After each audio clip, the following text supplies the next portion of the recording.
And so, the great invitation of grace is to empty the heart of strife, empty the heart of all that creates distraction. So the presence of your own pure, innocent, divine nature can be recognized as already here. The only reason we imagine that it is not here is because we are habituated to give our attention to the mind and the stress. We're habituated to give attention to the story. And when we give attention to the story, we are just perpetuating and continuing the play of karma, the cycle of misery, the cycle of suffering. What compels us to come to what we might call a spiritual path or journey is to be free of that suffering. It's one of the reasons that we can be compelled. But it's usually part of the package is that we are longing for freedom from suffering. Cannot be free from suffering if we are focused upon what perpetuates suffering. The guidance is very simple. What makes it hard is that there is an addiction. There are habituated patterns, and there is a mind that believes it is right, that it knows, and it is constantly trying to find a way within its self-righteousness, and it's trying to find a way in the play of the world. And so the constant invitation of truth, of grace, is to be empty. We could even say to recognize that everything that the mind imagines is real is actually not even there. The mind is in constant conversation with itself. And it is just to notice the truth of this, that the conversation, we could say, that feels like in your head, it's the mind in conversation with itself. It imagines that it's speaking to others. It imagines all sorts of things. But essentially, it is just in conversation with itself. It's in conversation with itself, trying to prove itself right, trying to prove itself worthy. It's trying to prove itself worthy of knowing God. The curious thing is that right underneath that distracting conversation of the mind with itself, God is here. Grace is here. The presence of your own divine nature is right here underneath all that the mind thinks is important. And so we have to keep bringing forward what is true in the hope that at some point it will be recognized, that the resonance of this truth is recognized. And the habit to distract and perpetuate that which causes the play, which creates the sense of suffering, is seen through. The illusion is seen through. What creates suffering is resistance. Resistance to what is. What creates suffering is the cycling in the stories and imagining futures based on past. All imaginings, all the conversation of me with me, all going nowhere, all cycling around again and again and again, like a cat chasing its tail. Every moment we are given the opportunity, the graced opportunity to complete, or at least start to complete, the karmic cycle patternings by releasing them, or to repeat it again and again and again. Now, of course, we will repeat it as many times as it is necessary to create surrender, humbling. Surrender and humbling is the uncomfortable revealing of the patterns of the mind, of the me. It's uncomfortable because there is a sense of burning in the holy fire of truth.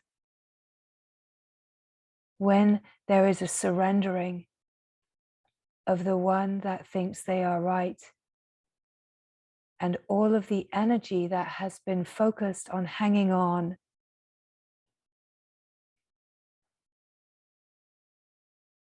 all of that energy that has been focused, that gets focused upon hanging on, if that energy is used to just burn in the holy fire, what happens in the alchemy of the holy fire is that what you are is revealed.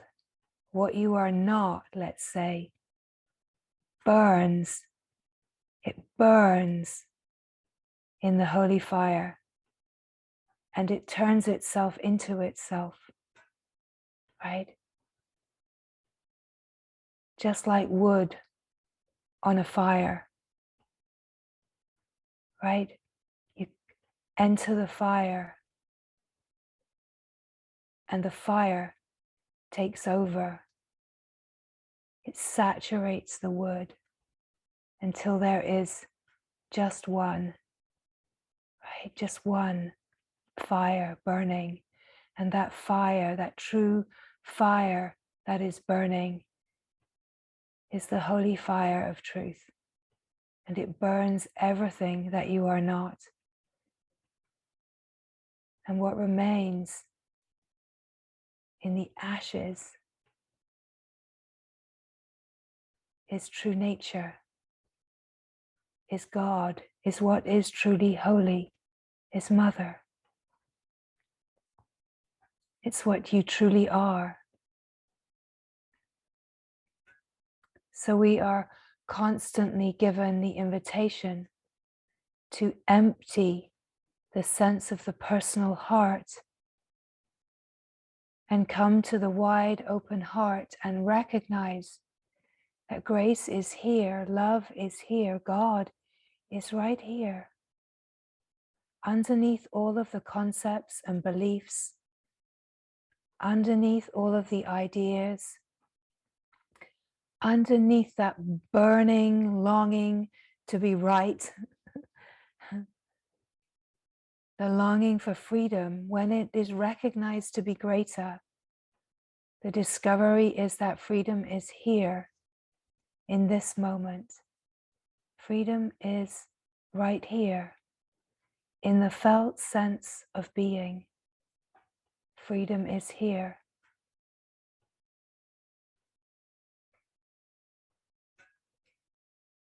Every time we say yes, yes, yes to whatever is here, it brings us to a presence. We could say that saying yes to whatever is here, it brings us to presence, and it stops the resistance. One of the major ways of resisting is by thinking about it, cycling in the story, imagining futures. It's a way of resisting what is here. It's a way of resisting just feeling, just being. But when we can say yes and just feel and be here, and allow whatever is here, whatever is arising, to just be here. In this saying yes, we come to presence, we come to the being. And in the simplicity of being, we recognize that we are saying yes to life. And in saying yes to life, we're saying yes to grace, to God. We're saying yes to the divine plan. And here there is a surrender that says, thy will be done. There is an alignment with divine will.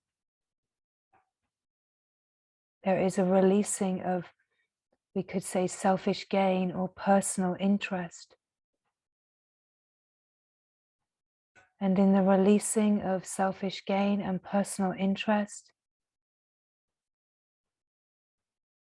we fall deeper into the being. And the recognition is that grace is here, God is here.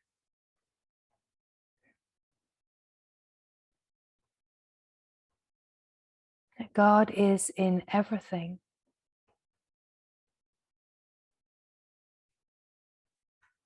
The appearance of creation is only here by the grace of the divine, appearing as everything, right? The grace is that the divine is willing to appear as all of this, is willing to conceal itself in all of this, willing to obscure itself in all of this, in service to itself, so that all beings may know this freedom, so that all beings may know this love, so that all beings may know this glory that just is.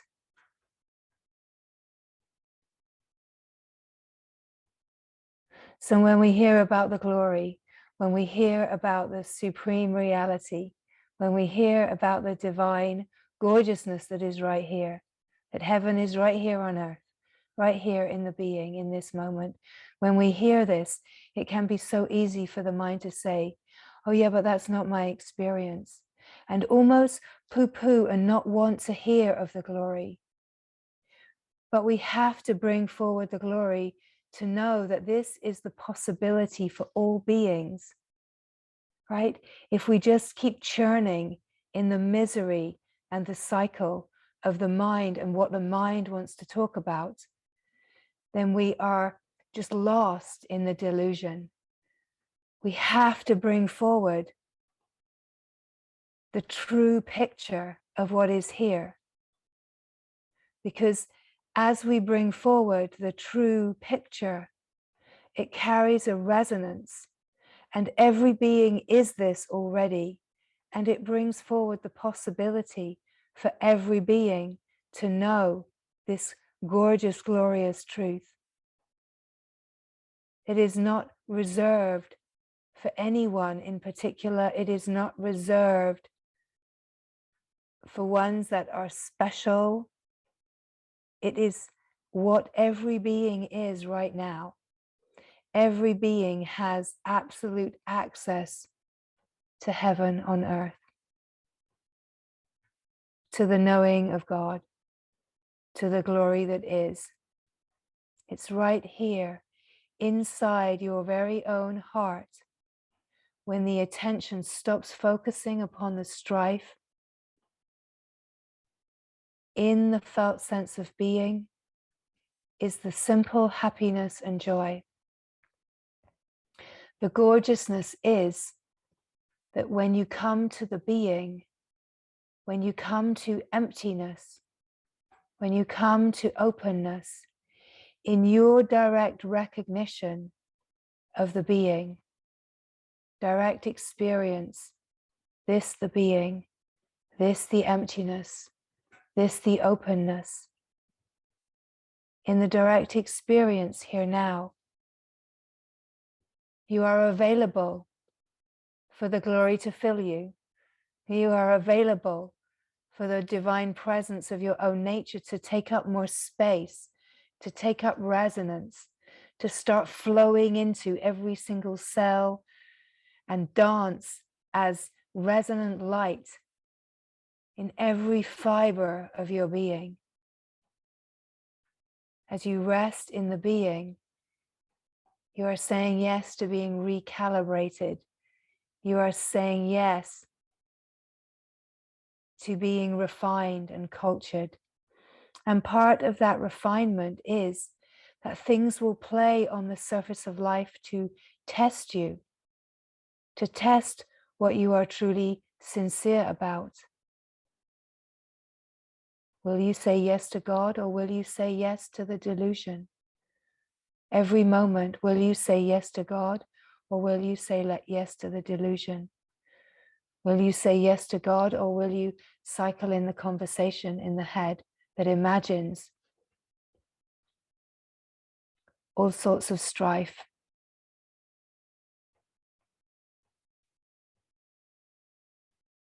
We cannot just turn the mind off. Of course, if there was a button for that, we would. But we can be aware of the movement of the mind, the moving, changing. We can simply be aware of it. Being aware of it is the way out of the cycle of karma, the cycle of pain and pleasure, of aversion and attachment. We are given the escape hatch. This is not elusive. We are given everything that is required for freedom, to know the freedom that is here. It's just that we are habituated to keep thinking. And the mind is absolutely committed to keeping itself alive. So we could say the process of emptying, it's like a process of eroding, wearing down the habits. But every taste of yourself, every clear recognition of the being, of just the felt sense of presence, it brings the possibility of knowing this glory, that you are closer, deeper, and more alive.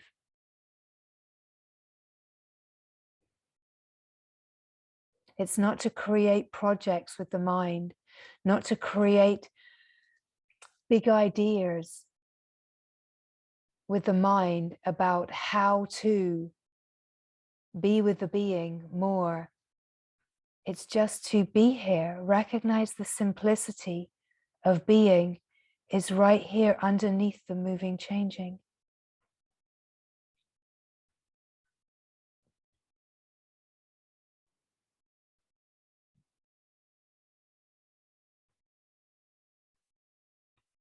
There is only now.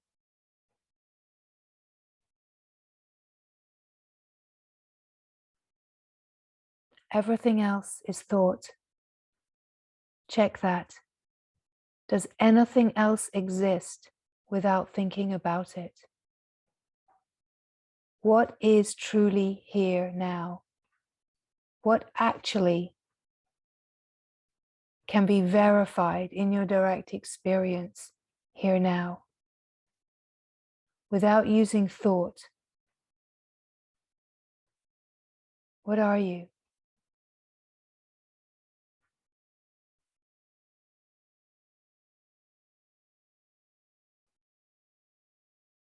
I don't know is a great answer. Don't look with the mind. Feel the felt sense of being here. Feel the felt sense of presence, your own presence, just simply being.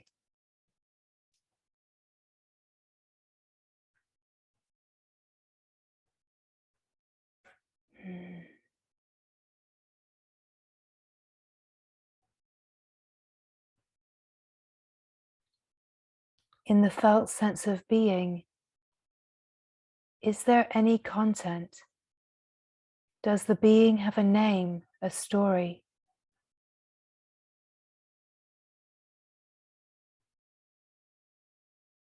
The being is aware of thought. The being is aware of the moving, changing. And yet the being itself is simple freedom, utterly innocent. It is who you are, emptied of content, empty of the story, empty of everything that the mind thinks is important. You find yourself here and it feels good because it is goodness. It feels free and spacious, expanded and unlimited because it is freedom and it is unbounded, unlimited and uncontained. Feels peaceful because it is peace, sublime peace. It is joy and happiness. The joy and the happiness arise in the being itself. So happy to be itself. No cause, no reason. And this happiness, this joy cannot be taken away. And it also magnetically pulls itself to itself.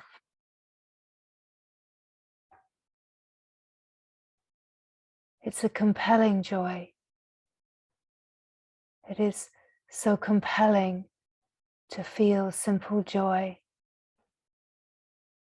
Every being is this joy. Underneath the layers, joy is here. Joy is who you are.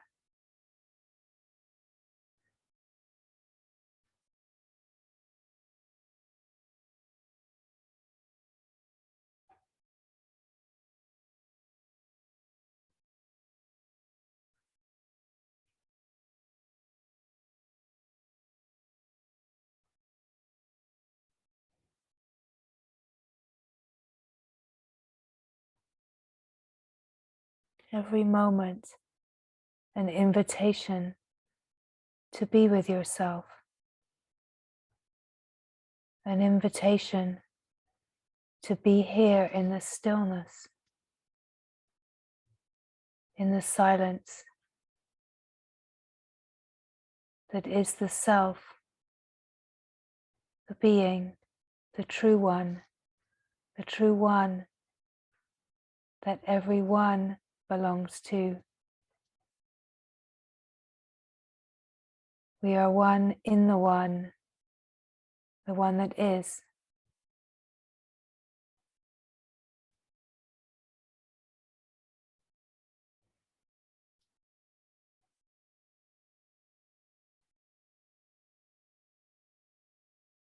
The amazing grace that is offered is to know this sanctuary, to know this truth of who you are. Even in the glimpses and the tastes, we start to recognize how to just be here. And how to be here is just to be here. We recognize the simplicity and that this sanctuary of being is always here. And when we recognize this sanctuary of being, we have this possibility in every moment, whatever is arising, to be here. Of course, in the process of refinement, we will leave and we will dance on the surface of life. We will be carried, right? That too is grace.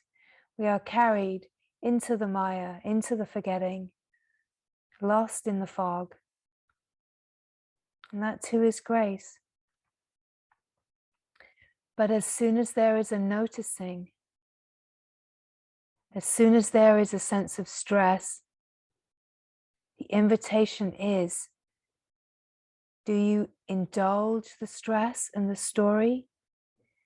Do you indulge and feed the pain body by cycling in the mind with all of the possibilities that the mind is so afraid of? And do you cycle and create fear and tension and stress? Or do you just drop into the sanctuary and be aware? It takes a resilience, a courage, and a deep humility to stop cycling in the mind. And this is the burning. It takes this humble burning to see that cycling in the mind and the stress is only creating more stress. It's only making you miserable. And there's a part of each being, this pain body, that loves to feel miserable. And it loves to pretend that it doesn't. But it does. It loves to feel miserable. So we have to recognize this so that we can shine the light upon that habit, that addictive habit to feed the misery, feed the drama, feed the story. Recognize that the world, the play of the world, is conspiring to help us feed that. When we're sucked into the news and all of these drama stories, when we're sucked into it, we're just buying separation. We're just buying absolute delusion. What are we buying into? What are we collaborating with?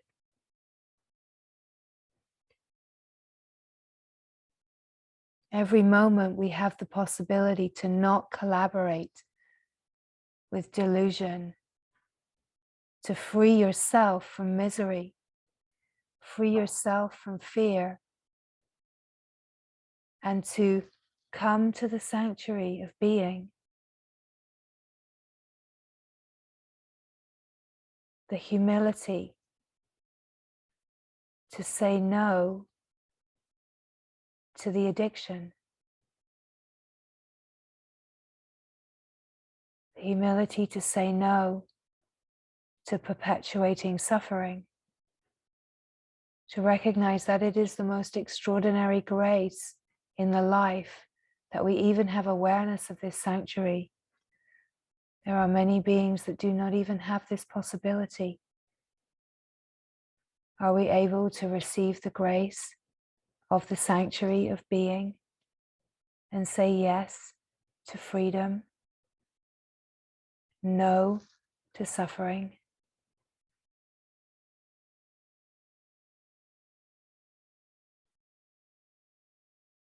The mind is always looking for ways to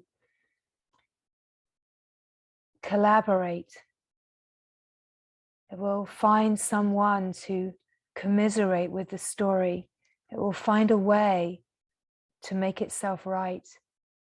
Phone a friend that will affirm the story of poor you, the victim, right? But love will not do that. Love will not collaborate with the story of separation. Love will just keep inviting the possibility to come to the sanctuary, to come to the sanctuary. Love will keep inviting the possibility to receive the grace. And whether the mind likes it or not, at some point there will be a humbling. And let's say the love, the love of God will outweigh the desire to suffer. The love of God, the longing for God, the longing for freedom will outweigh the longing to perpetuate and collaborate with the misery. So as these words come, it is just to recognize this cycle that every being, every human condition is cycling in exactly the same cycle. It's hard, it's tough, because it's so ingrained. And there's an imagined idea in the collective that this is the way and that we have to just live like this. But it's not true. And it takes the way showers, the ones that are willing to live something different, the ones that have the courage and the humility to perceive this truth, the ones that have the subtlety to be able to perceive this truth and live as a way shower.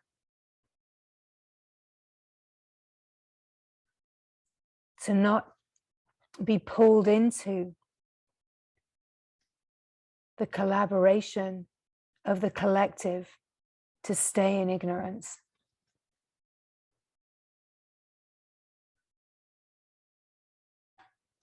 It is grace to be a way shower, but to be a way shower, we have to show up. We have to do our work in every moment. We have to have the willingness to be humbled again and again and again. You have to have the willingness to keep surrendering in and in and in until that natural process of life surrendering into itself takes over. And we have to have the vigilance to keep shining the light, to see where any subtle thread is wanting to pull the attention.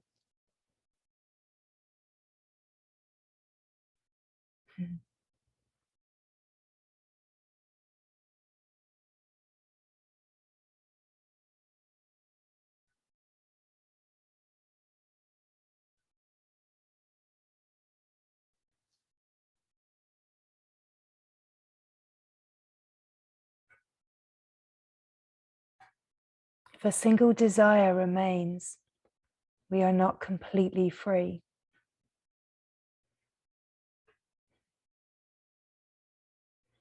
We have to surrender all personal desire, all personal interest into the divine, into God. Hand it all over so that we can be filled with the glory. Thy will be done, right? We empty of the personal interest. We empty of what the me wants.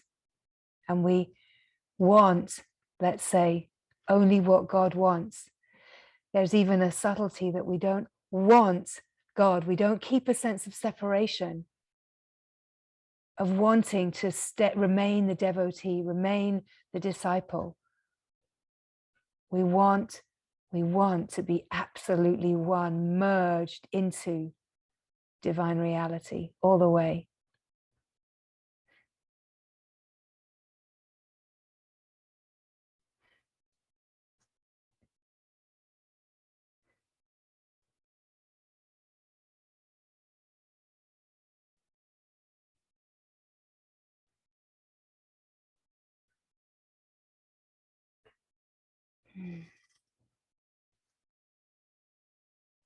What we can be sure of is that the divine does not resist anything, that love does not resist anything, and the divine does not suffer, because the divine God, Mother, knows only herself.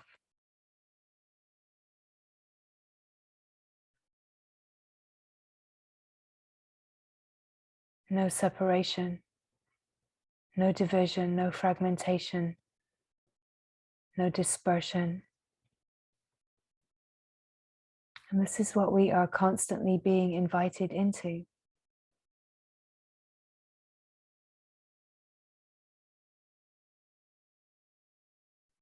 We find out that what we are in the being right here is timeless. We are not of time. We are free of time. When we know that we are timeless and free of time, we play in time.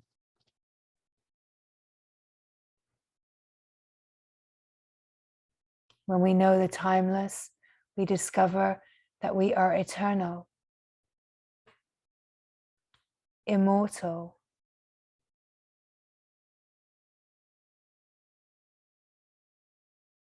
We are free of the cycle of karma, and in that we are free of the cycle of birth and death. We know the timeless nature.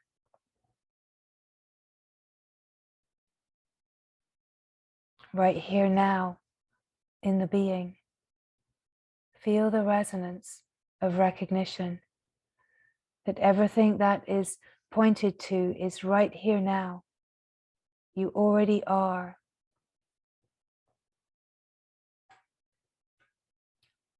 But where are you? Are you here in the being, in the timeless knowing of what you are in truth? Are you here in the presence of divine reality? Or are you in the mind, meandering? Just in this moment to be aware, as the awareness that is aware, you are aware of the mind. And aware of the mind, you recognize that you are not the mind.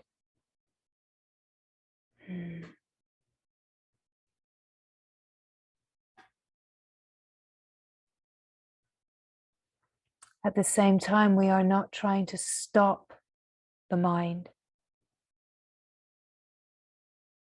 We're just being aware of it. It stops all by itself when we truly, let's say, the attention shifts to being. The mind just stops. It quietens. It stops fighting. It stops trying to orient itself through thinking.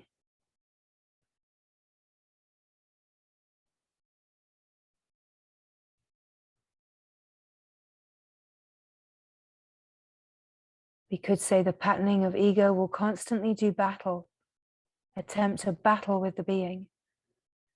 And yet what we really find out is that all that is truly deeply longed for is the being, is freedom. Every being is longing to know the wholeness, the love, the happiness, the joy, to be one with divine reality, divine wholeness. And it's right here. So we keep bringing this shining glory forward.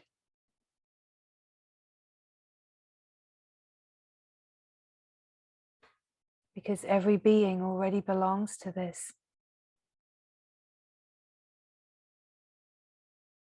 And at some point,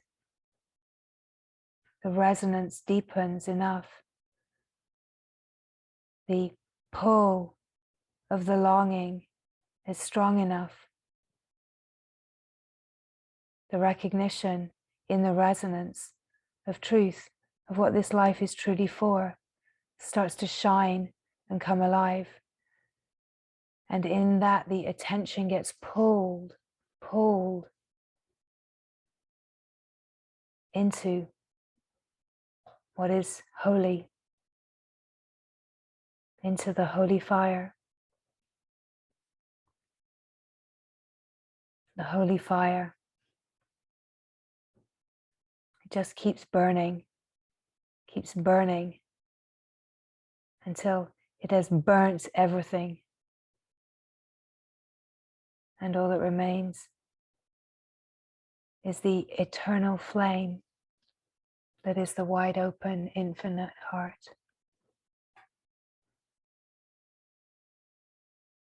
This flame is already burning inside every being. It is to turn to it and to empty yourself, all of your woodiness, all the woodiness of story and drama and concepts and beliefs and ideas, empty it all into the holy fire, that it may be consumed, one with the holy fire.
To recognize the silence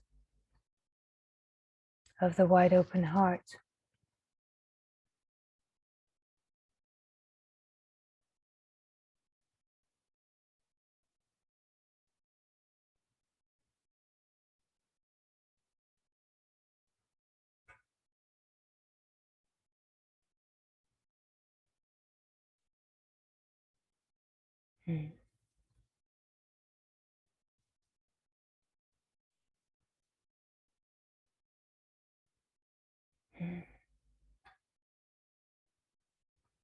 It is to remember that the invitation is a constant, unconditional, outstretched hand.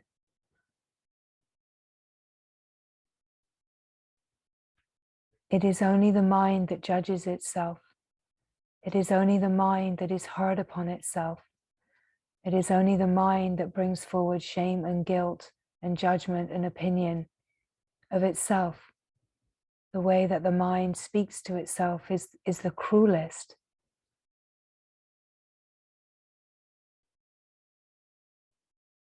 There is a constant outstretched hand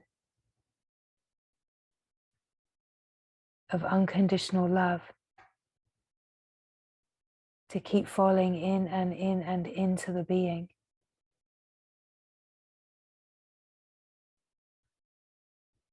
That hand that is outstretched, it is the light inside you. It is not external, it's inside. And everything is conspiring to bring the attention one-pointedly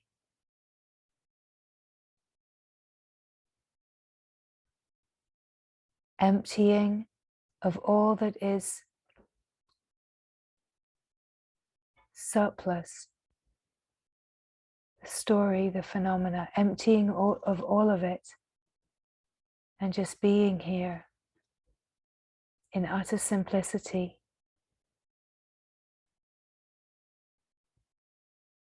And that the only prayer is to be taken, to merge.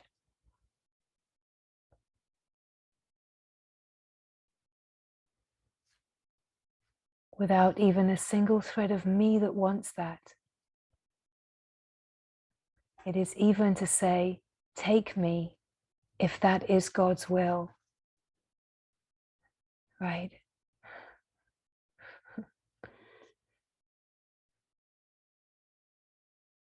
To want nothing, nothing but divine will.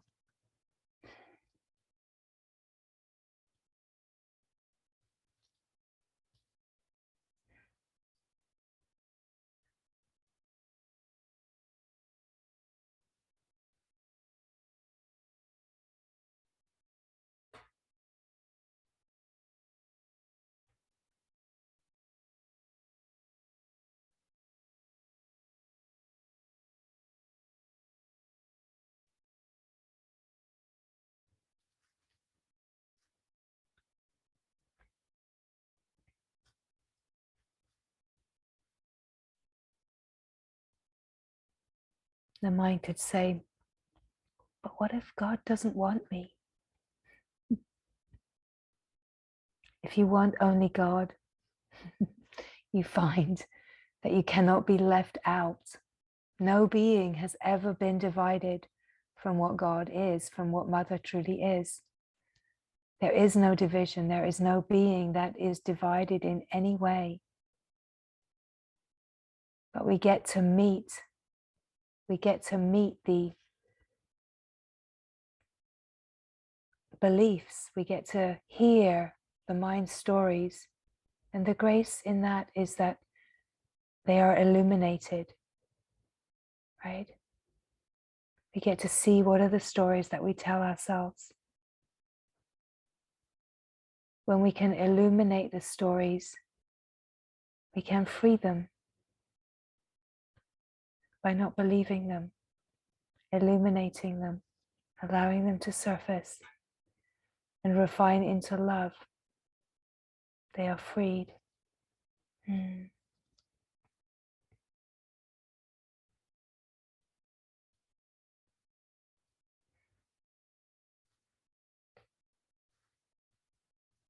Mm.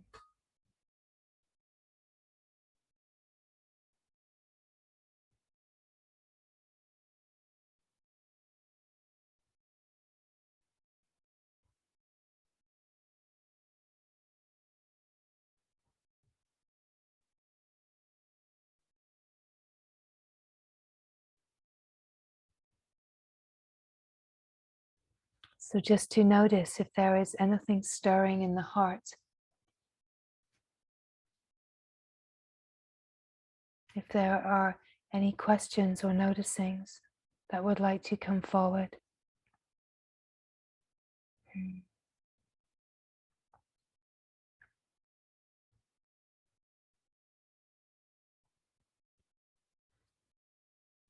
Mm.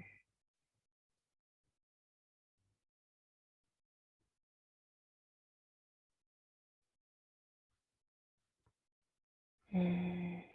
Love is patient and love is kind. Mm.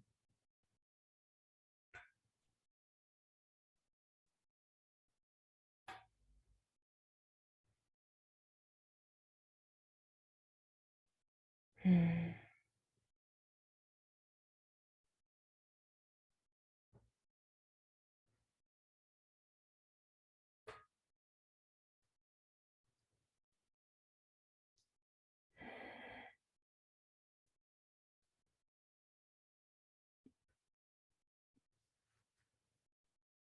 Mm.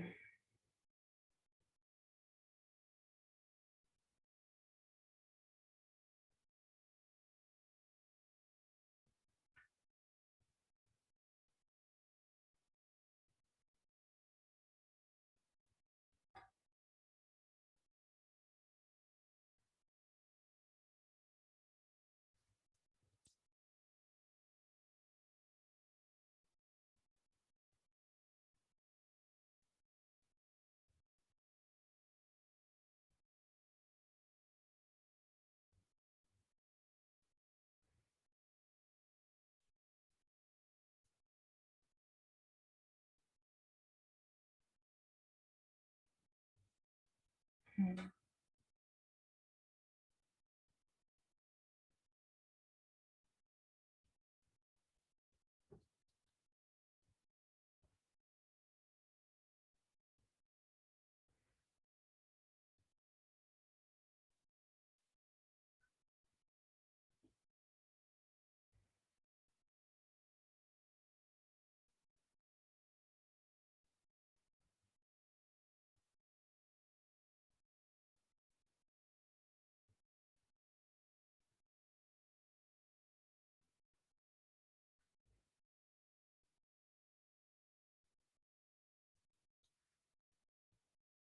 Mm.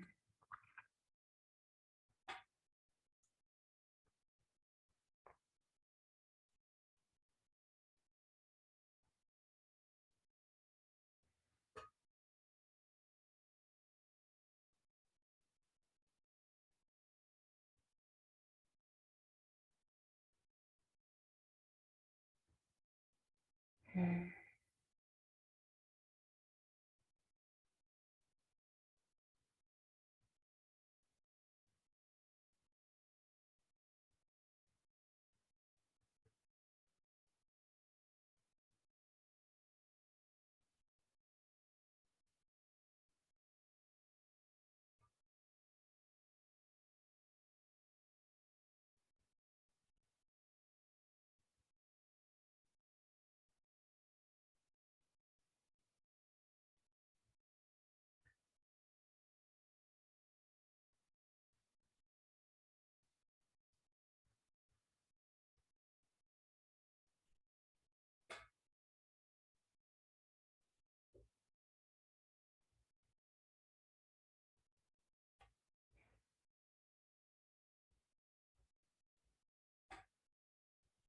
To notice where you feel the truth, the resonance.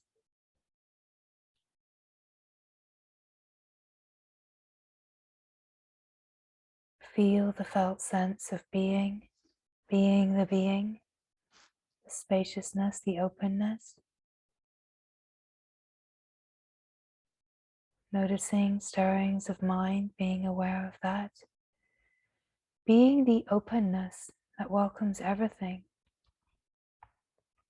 That everything is allowed to be here exactly as it is. It is coming to recognize the fullness of the moment. That you are the openness, you are the vast open space. That you're not the content, you're aware of the content. You're the vast open space in which it is all happening.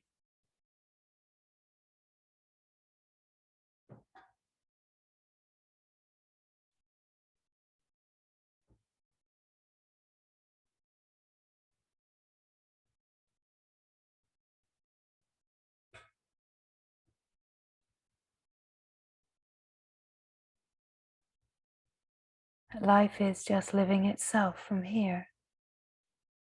That everything is arising out of this silence. Dancing as life, as the play of the world. And in every moment, in the now, collapsing back into itself. That there's only now. This appearance collapses in. This collapses in. This. Right? Mm-hmm. Mm-hmm.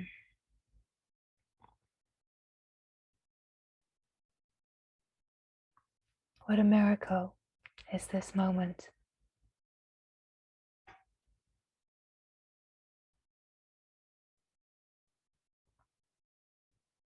How the Divine One can orchestrate out of itself this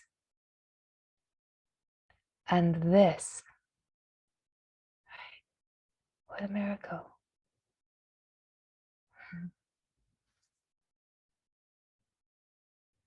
Where you focus the attention, where attention lands, is the lived experience, right? So when attention is landed, rooted in just the felt sense of being here now, this is the lived experience. There's no commentary, there's no evaluation of this moment, there's just this. We can meet cosmic mind, let's say. Cosmic mind is where the sense of mind, the consciousness that creates the mind, that creates the illusion of separation, it collapses into its universal cosmic nature. And then cosmic mind, it's useful, creative. So thinking still happens. But there's no sense of someone thinking. It's just thinking, just seeing, just hearing, just listening. There's no one, right? There's no one that is seeing. There's no one that is listening. There's just listening, just seeing, just receiving, and this being, this open awareness that is just simply aware. So the flows of consciousness continue, but they continue in, let's say they continue as intelligence, like pure consciousness. It continues to flow as intelligence. So the flow of intelligence is pure knowledge, self-knowledge. And it seems like the same as thoughts arising, and yet it's pure intelligence. And so it's insight, it's wisdom, has a clarity, a bubbling freshness to it. And of course, the discordant pattern, if attention goes to the discordant pattern, it will pick up a discordant pattern, and let's say it will evaluate, what does this mean to me? Because when a discordant pattern comes in, it's more likely to create a protective sense of, what does this mean to me? And then we engage the senses, and then we're in that divisive mind, the fragmented, where there's the me that's protecting, defending, trying to work it out. Does this work for me? Do I want this? Do I not want it? Right? But when we're back in the being, there's just this kind of dreamy, beaming, knowing that feels like nothing matters. Everything's okay. Who cares, right? But it's just got this gorgeousness.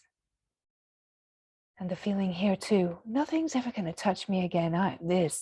This time I'm in, right? I'm docked, totally docked, right? Can feel so gorgeously intoxicated here. And that intoxication is the bliss of being. It's the rasa, it's the nectar, the pure nectar. And it's the pure nectar that it moves the flow of intelligence, right? And then that's where what seems like thought still arising, but it's more creative, it's flowing, it's simple, it's insightful, functional, right? All of this, it's arising, but there's no resistance, right? Often, of course, the mind wants to understand, well, how do I operate? Don't I need thought? Yes, thinking still happens, but it's not dividing, it's flowing, it's flowing. It's not that mind, it's not that protective little me, right? In the being, everything is still here as it is. Everything looks the same. It's just that where it's being seen from is so much vaster. It's all inclusive. And where it's being seen from has an impartiality.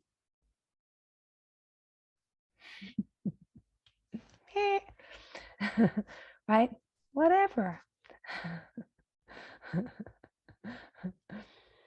But it's got no defense, right? There's a difference between that true, wow, nothing matters, as opposed to that don't care, right? That kind of defended,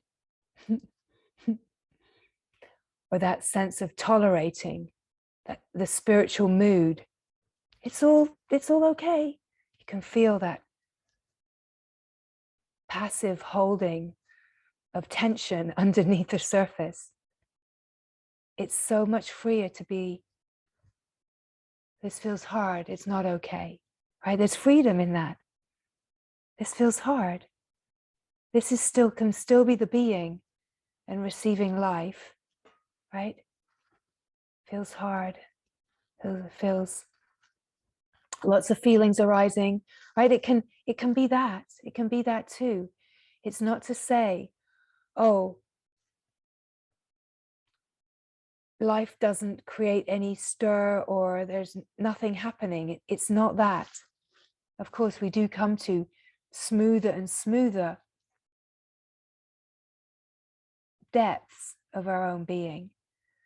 But we can be resting in the being and recognizing the being is not touched, and things can be dancing on the surface of life. We have the freedom, the open heart, the willingness to meet our own, let's say, our own vulnerability. Because so much of a part of this process is the refinement, where the wood is being constantly thrown on the holy fire, right? It doesn't feel comfortable when the wood's being thrown on the holy fire. The humbling, the refinement. But there's a recognition the being is not touched and all is well, all is okay. And at the same time, there can be feelings. There can be stress in the nervous system. And this is where we don't want to deny any of that. We want to welcome it all. And of course, we can welcome as much as we have the capacity to welcome. Our capacity to welcome and our capacity to not deny gets greater as we burn more wood in the holy fire. And the recognition of the heart gets wider and wider and wider.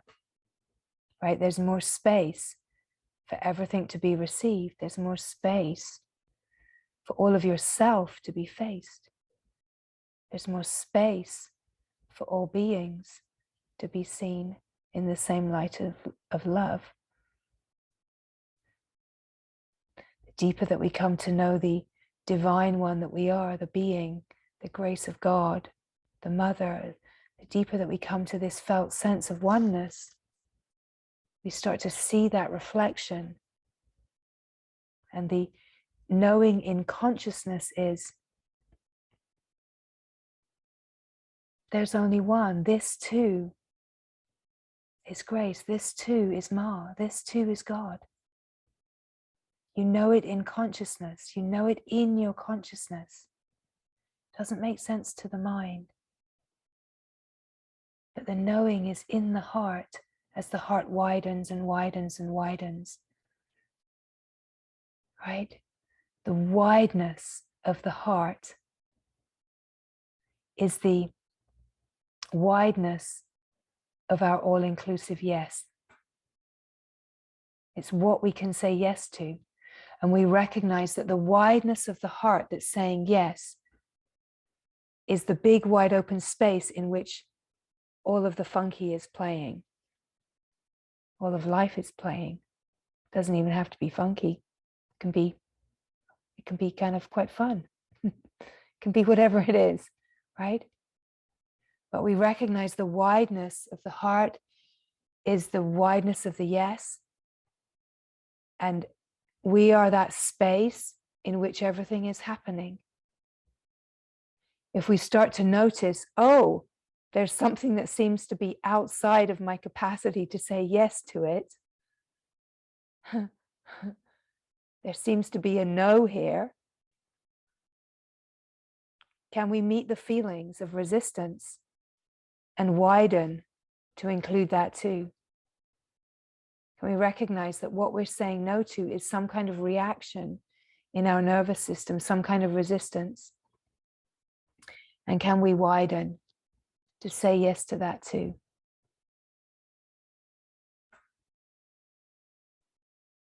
And of course, the wider and wider the heart is, and as we're saying yes, we also have the freedom, more freedom of expression, more freedom to move and not be concerned about getting a certain kind of reflection from others, from the world, right? We're the wider that we are, there's more space to feel free and not being concerned about how we're seen, that we're just moving. And we have this purity of heart to recognize, well, if I trip up, I'm willing to burn in the fire. I'm willing to throw that onto the holy fire and be humbled deeper in. right? If I trip up, I'm okay with that. I'm not going to judge myself. I'm going to let that fall and be humbled into the holy fire, because there's the grace that I get to see more clearly. I get to bring something home, right? So we start to recognize that everything is part of this incredible orchestration, and we can't ever make a mistake. We can't get it wrong. We can't get it wrong. But we can only see things as they truly are when we're resting in the being. If we're in the divided mind and we're protected, we can't see the full picture, right? We're seeing from personal sense of heart. We're seeing from a limited perspective instead of from this wide open heart. And when we're in a limited perspective, our yes, it's limited. We start here, we're like, no, no, no, no, doesn't work for me. No, no, right? Okay, yes to that, it works for me. But as we come to the wide open heart, the yes gets wider, more inclusive. And then, of course, this grace that what we don't seem to in this moment be able to say yes to, can we meet the resistance and widen to include that too? Can we open to love that too? Without creating spiritual moods, right? We're not cultivating anything. We are it. It's the true nature. We are love, patience, compassion, kindness, just naturally. We're all inclusive. And we notice that when we bump into a judgment, when we bump into an opinion, when we bump into anger, defense, projection, when we bump into that, we're bumping into something within us that's protected. Can we be kind enough to welcome that, to meet it, to love it, to shine the light upon it from this wide open heart?